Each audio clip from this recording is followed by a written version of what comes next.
और कोटद्वार। यहाँ पे साथियों, यहाँ पर लालढांग चिल्लर खाल मोटर मार्ग नहीं बनेगी तो आने वाले हर जगह का विकास होगा, लेकिन कोटद्वार सबसे पिछड़ जाएगा। ये लालढांग चिल्लर खाल मोटर मार्ग ऐसा मार्ग है कि ये बनेगा तो यहाँ रोजगार की क्या होगी, बौछारें होंगी। मैं टिहरी की बेटी हूँ। मैं जब मायके गई थी सन 2023 में गई थी तो मैंने शिवपुरी कौडियाला में देखा सुरंगों द्वारा वहाँ पर रेलवे मार्ग बनाई जा रही है।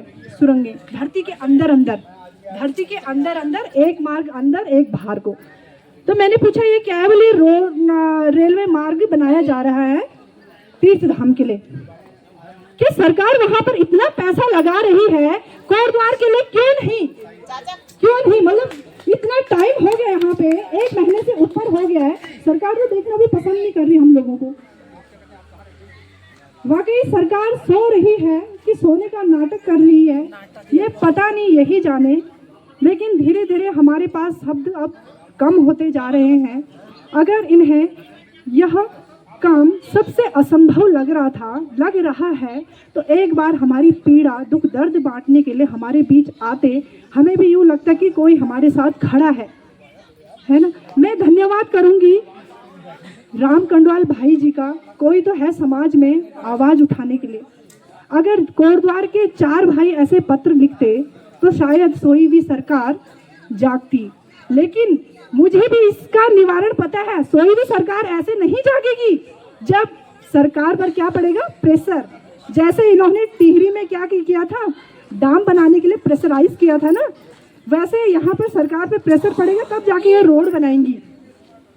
हमारा ये बहुत कठिन दिन है, हम घर से भी बहुत परेशानी होकर करके आते हैं यहाँ पर। अब इतना टाइम हो गया, अब सभी बोलते हैं, घर से भी ताना सब सुनना पड़ता है। लेकिन आज हम पढ़े लिखे हैं, घर के अंदर रहते हैं, लेकिन हमारी शिक्षा खींच के ला ही देती है हमें कि समाज को हमारी जरूरत है।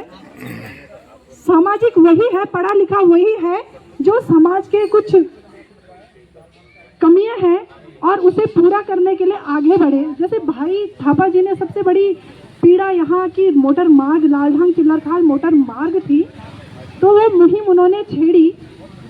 ऐसे ही समाज में 3-4 आदमी हो तो समाज कहाँ पहुँच जाएगा। सबसे पिछड़ा हुआ हमारा कोटद्वार है। यहाँ महंगाई है, बहुत महंगाई है। अब बाहर से लोग सामान सारे दुकानदार जैसे माल लोड करके लाएंगे तो ये उत्तर प्रदेश से होके आते हैं, नजीबाबाद से होकर के, तो इनको टैक्स देना पड़ता है। ये सारा टैक्स किससे लेते हैं? हम लोगों से, जो सामान क्रय करता है उनसे लेते हैं। तो ऐसे में हर यहाँ कोटद्वार में एक नौकरी वाला, एक गरीब वाला ही गरीब नहीं, यहाँ जॉब करने वाले भी सब गरीब ही हैं और दिन प्रतिदिन वो गरीब होते जाएंगे। जाग जाग है उत्तराखंड, हे नरसिंह भैरव बजरंग। जाग जाग है उत्तराखंडी, हे नरसिंह भैरव बजरंग। जाग जाग है पर्वत काली, धर काली को रूप प्रचंड। जाग जाग है पर्वत काली, धर काली को रूप प्रचंड। जाग जाग है उत्तराखंडी, जाग जाग है नरसिंह भैरव बजरंग। जय कर्ण नगरी, जय कोटद्वार, जय लाल ढांग। जाग जाग है उत्तराखंडी, जाग जाग उत्तराखंडी, हे नरसिंह भैरव बजरंग। मेको माल अब रुकने न द्या तुम, पगड़ी हिमालय की झुकने न द्या तुम। मेको माल अब रुकने न द्या तुम, पगड़ी हिमालय की झुकने न द्या तुम। बहुत खैनी धौ चुकड़ो माँ, अब कोई धाऊ दुखना न द्या तुम। बहुत खैनी घो चुकड़ो माँ, अब कोई घाऊ दुखना न द्या तुम। छीना अपनो हक विकास को, बड़ा एकजुट एक जंग। छीना अपनो हक विकास को, बड़ा एकजुट है जंग। जाग जाग है उत्तराखंडी, हे नरसिंह भैरव बजरंग। जाग जाग है पर्वत काले, धर काली को रूप प्रचंड। मुख आसमान का दिखना छोड़ा, मुख आसमान का दिखना छोड़ा, बीरण पिछाड़ी भगना छोड़ा, मुख आसमान का दिखना छोड़ा, बीरण पिछाड़ी भगना छोड़।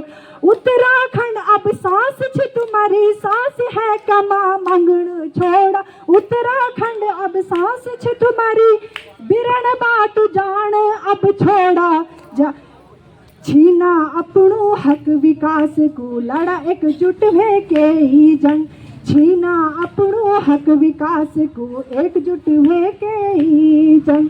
जाग जाग है उत्तराखंडी है नरसिंह भैरव बजरंग, जाग जाग पर्वत काली धर काली को रूप प्रचंड।